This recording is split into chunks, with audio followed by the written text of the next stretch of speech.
C'est extraordinaire. Il vient de la même région du monde que Jésus et Moïse, et pourtant il est ignoré. Et si vous regardez sa sira, sa vie, qui est bien authentifiée, ce n'est pas un mythe. Nous savons qu'il a réellement existé, l'être humain le plus extraordinaire à propos de cet homme.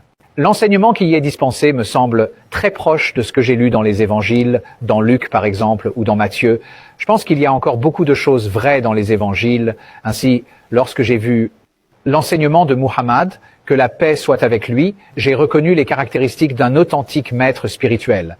C'est ce qui m'a posé problème lorsque j'ai accepté l'islam, car j'ai vu le lien entre Jésus et Muhammad.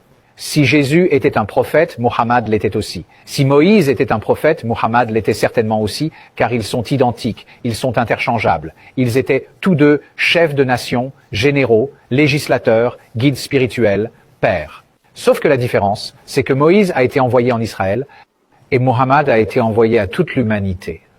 Qu'est-ce qui vous a le plus impressionné chez notre prophète? Que la paix soit sur lui. L'une des choses qui m'a le plus marqué est le jour où le prophète Mohammed, ses compagnons et l'ensemble de la communauté islamique sont entrés à la Mecque après avoir récupéré la ville et en ayant pris le contrôle, et la façon dont il a traité ses ennemis. Beaucoup de personnes en Occident ont une vision très négative de l'islam. Elles pourraient affirmer « Mohammed a certainement massacré ses ennemis ». Mais qu'a fait Joseph, l'homme qui était le deuxième plus puissant en Égypte, après avoir été trahi et vendu comme esclave et laissé pour mort par ses propres frères? Comment les a-t-il traités?